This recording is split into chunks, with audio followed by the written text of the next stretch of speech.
A partir de este momento, están entrando en un paréntesis donde las palabras posibilidad, opciones y decisión toman significado.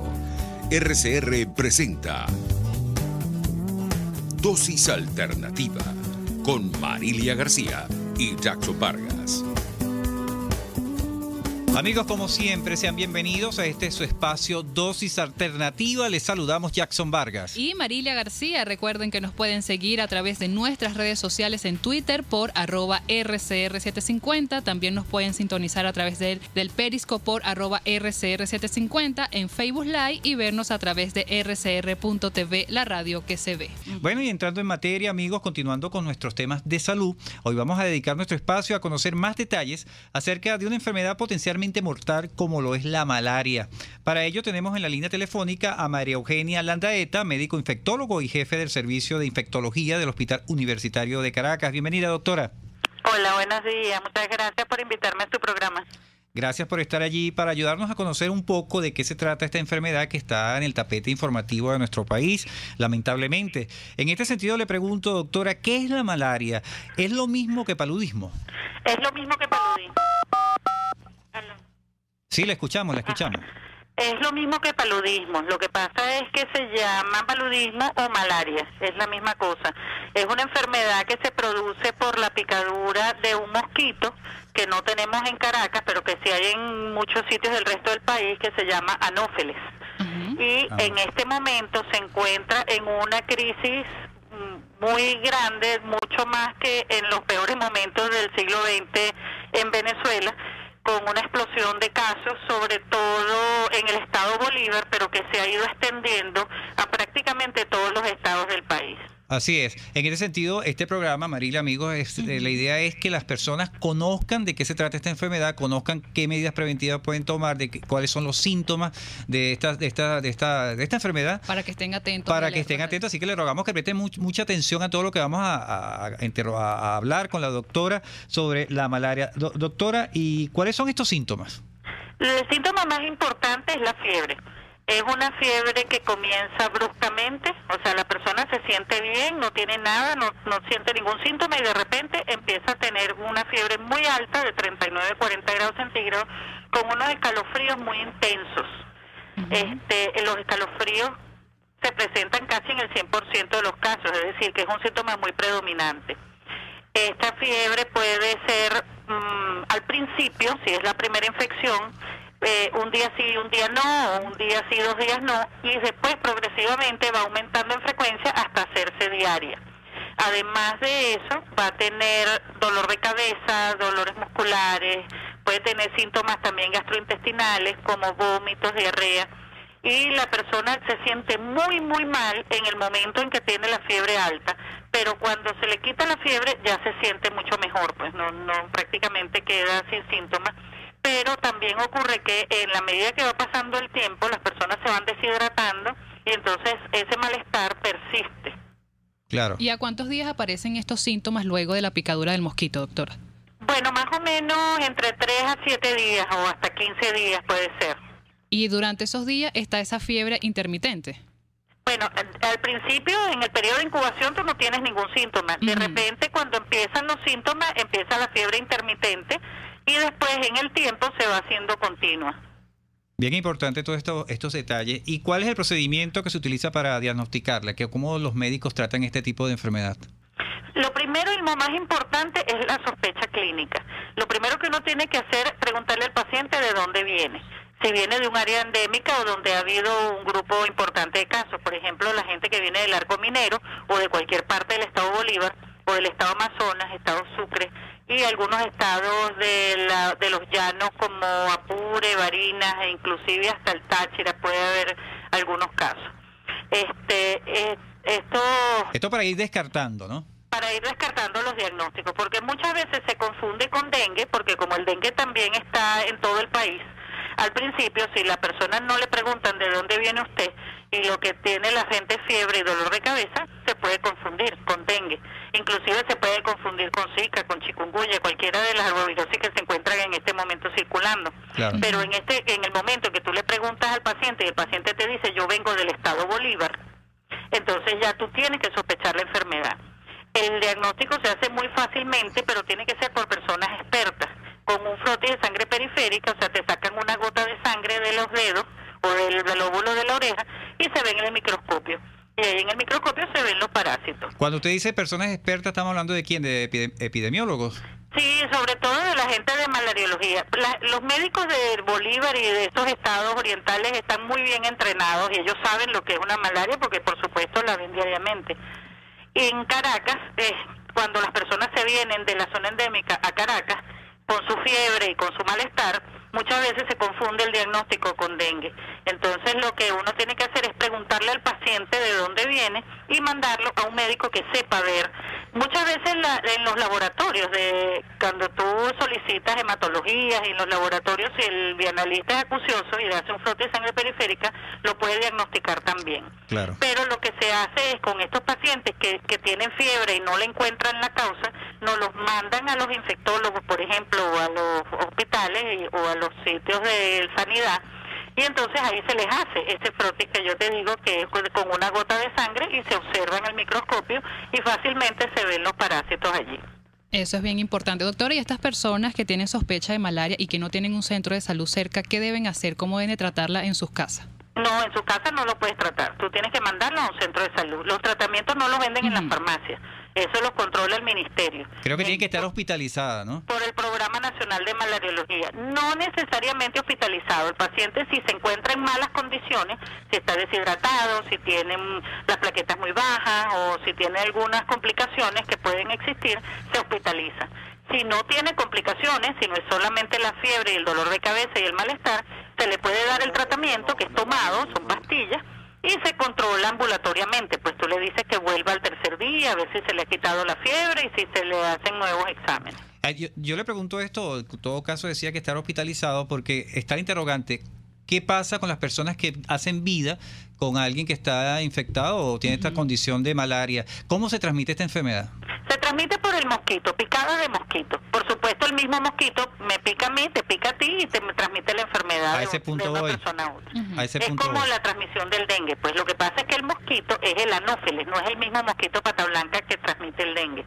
Pero se transmite de esa manera. De persona a persona no se transmite, ni por sentarse en una silla, ni colocarse la ropa, ni tomar del mismo vaso, no. Solamente por la picada del mosquito. Y entonces, cuando la persona está allí convaleciente, ¿tiene que estar con un mosquitero? Preferiblemente con un mosquitero. Desde que empieza a tener los síntomas con un mosquitero hasta que ya pasa la enfermedad, para no transmitir la enfermedad a las otras personas de la familia.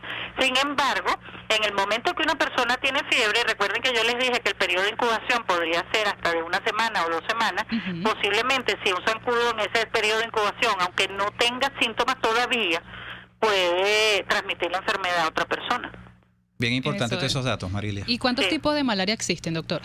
Fíjate, existen en Venezuela, antes habían 2 tipos, ahora hay 3 tipos. Hay un plasmodium nuevo que se está describiendo cada vez con más frecuencia.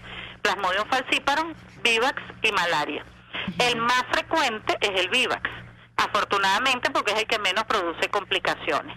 El Plasmodium falciparum, que es el que más produce complicaciones, es el que se encuentra más en el estado Bolívar. Y el vivax se encuentra más en los otros estados. Y el malaria, que siempre había sido un número prácticamente que no significaba mucho, hoy en día sí se están encontrando bastantes infecciones por ese Plasmodium. El problema es que puedes tener infección mixta por más de un parásito al mismo tiempo. O sea, tú puedes tener infección por vivax y falciparum y eso te produce un aumento de las complicaciones. Bien importante saber esto, amigos. Estamos hablando con María Eugenia Landaeta, médico infectólogo y jefe del servicio de infectología del Hospital Universitario de Caracas, sobre la malaria, todo lo que debemos conocer sobre esta peligrosa enfermedad. Le pregunto, doctora, ¿por qué en estos casos no es recomendable la utilización del ácido acetilsalicítico como la aspirina o antiinflamatorios como el ibuprofeno? Bueno, fíjate, eso es una premisa válida para el dengue, o en el sentido de que baja las plaquetas, la enfermedad, y la aspirina y el ibuprofeno son drogas que son antiagregantes, o sea que pueden promover el sangrado. Entonces casi siempre se le dice a la persona que como tú no sabes cuando tienes fiebre cuál es la causa de la fiebre, preferiblemente no utilices aspirina ni ibuprofeno, sino utilices acetaminofén, que no produce este efecto. Eso es importante. Doctora, ¿y en cuánto tiempo se puede recuperar las personas que son diagnosticadas con malaria? Si reciben el tratamiento adecuado, se recuperan prácticamente al segundo o tercer día. No tiene grandes problemas. El problema es cuando se diagnostica tardíamente, cuando pasa mucho tiempo entre el momento del inicio de la fiebre y el diagnóstico y el tratamiento, porque entonces puede tener complicaciones y ahí la recuperación sí es más lenta y más tortuosa. Y cuando hablamos de complicaciones, ¿cuáles son en específico? ¿Qué organismos del cuerpo humano son afectados por esta enfermedad? ¿A qué riesgos? Sí, sobre todo el plasmodio, el plasmodium vivax también tiene algunas complicaciones que son relativamente frecuentes, como el hecho de que las plaquetas bajan a niveles que pudieran ser considerados en algunos pacientes como un poco peligrosos, pero no es una complicación tan frecuente y es fácilmente controlable. Y en general, también puede tener el plasmodium vivax el riesgo de recaídas por su ciclo vital, que es un poco diferente al del plasmodium falciparum. En el caso del falciparum sí se ven más complicaciones. La complicación más temida por los médicos es la infección del cerebro, porque la malaria cerebral es muy grave y puede conducir a la muerte del paciente. Cualquier órgano puede ser afectado por el plasmodium, entonces uno puede tener, por ejemplo, hepatitis, puede tener problemas pulmonares, puede tener problemas gastrointestinales, puede tener complicaciones de varias naturalezas. Pero en general ellas son controlables con el tratamiento, pero la más difícil de manejar es la cerebral. Bien Así importante. Es. Bueno, doctora, le invitamos que continúe la línea telefónica porque vamos a hacer la publicidad y ya regresamos más hablando sobre este tema que es la malaria. Volvemos en breve con más Dosis Alternativa. Porque en la gama de posibilidades, usted toma la decisión. Solo por RCR 750 AM y rcr.tv.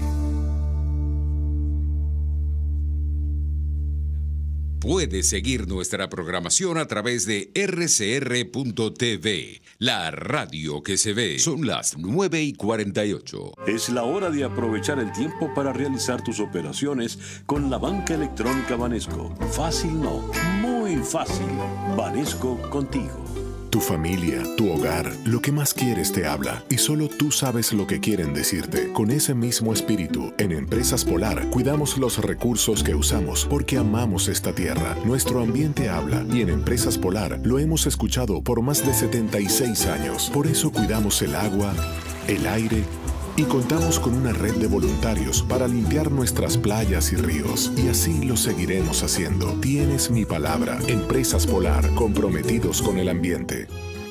En La Toscana Restaurante consentimos en grande. Ven y deja que nuestro nuevo chef le brinde un nuevo disfrute a tu paladar, con la tradicional gastronomía toscana y los más variados sabores mediterráneos.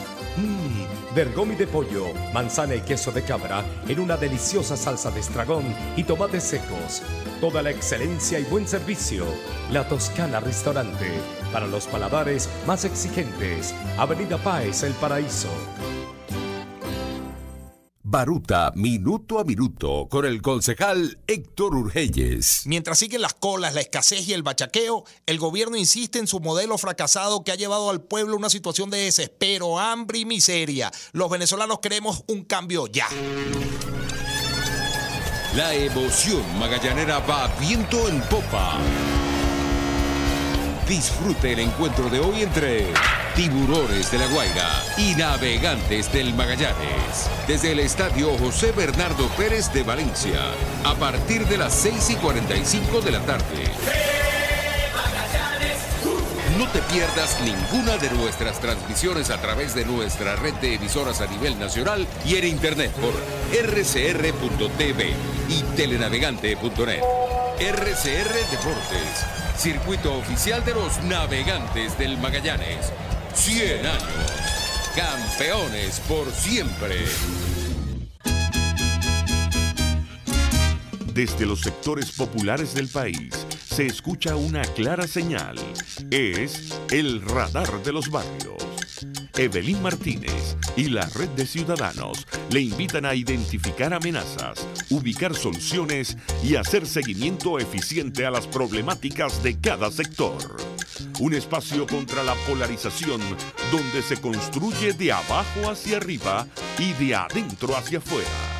El Radar de los Barrios, de lunes a viernes, a partir de las 10 de la mañana, solo por RCR 750 AM. Les estamos presentando Dosis Alternativa con Marilia García y Jackson Vargas, solo por RCR 750 AM y RCR.tv, la radio que se ve. Bien, ya estamos de regreso en Dosis Alternativa, hoy hablando de un tema de salud bien interesante como es la malaria o paludismo, también conocida. Para ello nos acompaña María Eugenia Landaeta, médico infectólogo y jefe del Servicio de Infectología del Hospital Universitario de Caracas. Doctora, ¿qué tan avanzada está la ciencia en este sentido? ¿Existe alguna vacuna contra la malaria? Bueno, sí existe una vacuna que está en este momento, digamos, en periodo de prueba. No está siendo colocada así colectivamente como otras que ya están siendo probadas, que ya son probadas y que se sabe su utilidad. Esta es una vacuna relativamente nueva y solamente la están colocando en algunos países, en algunas pruebas, digamos, ya para decidir si realmente el beneficio que tiene esta vacuna es suficiente como para generalizarla a todos los países. Yo creo que debe faltar poco para que esta vacuna ya sea puesta en uso, en muchos sitios, pero bueno, nosotros tendremos que esperar un poco más que el resto.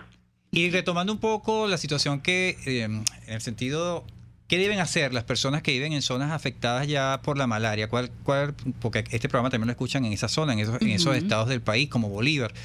¿Cuál es la recomendación de Tamacuro?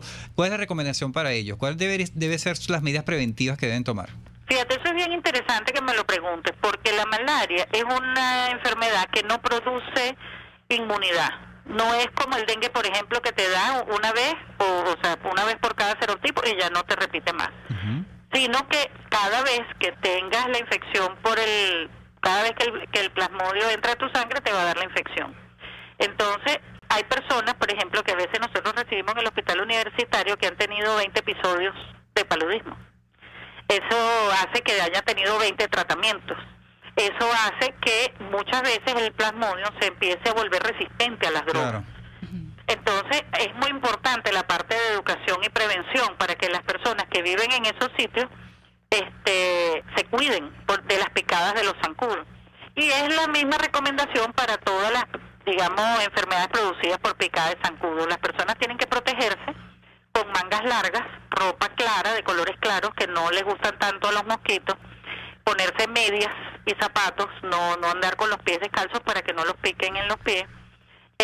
Tienen que colocarse repelentes de insectos en la ropa y en la piel para evitar las picadas. También se dice que colocar ampollas de vitamina B en la crema y colocarse la crema en el cuerpo funciona, o tomar vitamina B porque el olor repele los zancudos. Colocar mosquiteros en las camas y en los sitios donde las personas pasan mucho tiempo del día, y telas metálicas en las ventanas. Colocar insecticida en los rincones oscuros de la casa, en los closets, en los sitios donde hay acumulación de mosquitos. Y estar muy pendiente de los criaderos de mosquitos, donde hay acumulaciones de agua y esos mosquitos se pueden reproducir allí, y secar todo lo que son pozos de agua, de lluvia, o pozos de sitios donde se recolecta agua, que el agua corra y no se empose, para que no crezcan los mosquitos allí. Son las 9:48. Es la hora de aprovechar el tiempo para realizar tus operaciones con la banca electrónica Banesco. Fácil no, muy fácil. Banesco contigo. Tener plantas de agua, bromelias o sitios o los porrones de matas, no tener agua acumulada para que los mosquitos no puedan crecer allí. Y en los sitios donde se acumula el agua se le puede colocar un insecticida que se llama abate, que lo tienen en el Ministerio de Salud, para que el agua que quede allí se limpie de zancudos, no, allí no crecen las larvas de zancudo. O sea que la persona tiene que tener conciencia, bien importante estos datos que nos acaba de dar la doctora. Igualmente creo que también son recomendaciones para las personas que van a viajar a estas zonas, ¿no? Sí, es correcto. Las personas que van a viajar a estas zonas tienen que protegerse contra las picadas de mosquitos. Tanto su protección personal como en el entorno del hogar, del sitio donde van a estar. Tener suficiente insecticida, mosquiteros, telas metálicas, las cosas de protección por ejemplo, no el agua emposada. También, por supuesto, la recolección de basura, que tiene que ser muy estricta para que no quede basura colectada, porque en cuanto llueve se empoza el agua allí entre la basura y se reproducen los mosquitos. Claro. Y todo lo que se refiere a agua corriente, por ejemplo, si yo no tengo agua corriente y tengo que tener un pote de agua donde yo acumulo agua, cada vez que me venga el agua, yo tengo que botar el agua que me quedó en el pote, lavar bien el pote y cuando lo llene, taparlo herméticamente para que no me crezcan los mosquitos allí. Doctora, ¿hay una especie de tip para las personas? Porque hablamos de repelentes, pero los repelentes también son caros. Repelentes naturales que las personas puedan crear en su casa, no sé, algún tipo de mata, no sé. Bueno, siempre dicen que si el toronjil, que si el malojillo, yo no sé si eso es cierto o no. Realmente no hay ninguna receta mágica. Lo único que yo he oído hablar es sobre la vitamina B, que la gente la mezcla con la crema del cuerpo y se la coloca en el cuerpo o se la toma en cápsulas o se inyecta una ampolla de vitamina B. Pero así repelentes naturales, hablan de aceites de citronela y cosas de esas que realmente no estoy segura de su verdadero beneficio. Bien importante aclarar esta situación. Exacto. Doctor, ¿y cuál es la situación actual de la malaria en nuestro país? Bueno, la situación actual de la malaria en nuestro país es realmente catastrófica, es mucho mayor que las que habían en la época del ministro Gabaldón. El hecho del arco minero, que ha sido un ecocidio tan importante, ha movilizado toda esa cantidad de mosquitos y todas esas cantidades de agua emposada que se encuentran allí, han alborotado toda esa zona y la cantidad de casos de malaria que hay es prácticamente incontable. Los casos registrados por el ministerio se piensa que son entre un 25 a 50% de los casos verdaderos. Entonces están hablando de que para finales de este año vamos a tener 1 millón de casos. Claro, pero esto también obedece a que no se están haciendo los planes de combate del mosquito, digo yo. Es que en el Ministerio de Salud no hay ningún plan de prevención. Todos los planes de prevención fueron eliminados. Si tú tienes un plan de prevención contra las enfermedades vectoriales, por ejemplo, del mosquito, tú puedes prevenir malaria, zika, dengue, chikungunya, 4 enfermedades con un solo mecanismo de prevención. Y son las enfermedades que se encuentran más en auge en este momento en nuestro país. Y en la época del ministro Gabaldón, que eso fue hace prácticamente 100 años, o más de 50 años, con dedetizar las casas y alrededores de las casas, con colocar verdaderos insecticidas que controlaran los mosquitos, bajaron prácticamente a niveles muy bajos la cantidad de zancudos. Y las zonas endémicas de malaria las restringieron a áreas muy pequeñas que prácticamente no era posible controlarlas, donde había sabana, por ejemplo, y selva y esas cosas, pero no eran los niveles que tenemos en este momento. La movilización de la población hacia las minas, por ejemplo, eso ha causado un gran impacto en el aumento de la malaria, porque son personas que viven en otros estados, pero que van a las minas a trabajar para obtener dinero y vuelven a sus sitios de donde vive su familia, de origen, y entonces allí transmiten la enfermedad, y entonces tenemos otra vez malaria autóctona en muchos estados donde hacía muchos años que no la había. Y en este momento el tratamiento antimalárico, que era para, qué sé yo, un número esperado de casos, se acabó, se acabó porque no esperaban el número de casos que tienen en este momento. Así Entonces, es. Lo que se produce es alarmante. Es un tráfico, es un mercado negro de antimaláricos. Por ejemplo, nosotros en el Hospital Universitario de Caracas y en el Centro de Malariología, que hay aquí en la Universidad Central, prácticamente estamos ya sin tratamiento. estamos dando tratamientos de segunda línea y de tercera línea a los pacientes porque los tratamientos de primera línea ya se acabaron, no hay. Bueno, entonces lo que nos queda, doctora, ya estamos terminando lamentablemente, bien interesante todo lo que usted nos ha hablado, lo que nos queda en todo caso es agarrar los tips que usted nos dio en el sentido preventivo y bueno, eso es lo que nos queda. Que es la idea también de nuestro programa, hacer que la gente tome medidas preventivas. Así es, bueno, le damos las gracias a la doctora María Eugenia Landaeta por habernos acompañado hoy en nuestro espacio hablando sobre la malaria. Ella es médico infectólogo y jefe de servicio de infectología del Hospital Universitario de Caracas. Estuvimos trabajando para ustedes en la dirección general de la estación, Jaime Nestares. En los controles, Pablito Rondón. En la producción, Leonel Espinosa. Recuerden que nos pueden seguir a través de nuestras redes sociales en Twitter por @RCR750 y vernos a través de rcr.tv, la radio que se ve. Continúen ahora con el Radar de los Barrios. Hasta aquí, esta emisión de Dosis Alternativa. Nosotros le proporcionamos el abanico de posibilidades. Ustedes toman la decisión. Solo por RCR 750 AM y RCR.tv, la radio que se ve. RCR presentó Dosis Alternativa, una producción nacional independiente de Marilia García, certificado número 30.260, para dar cumplimiento a la obligación impuesta por el artículo 14 de la Ley de Responsabilidad Social. RCR 750 AM. Porque lo bueno une. El siguiente espacio educativo va dirigido a niñas, niños y adolescentes.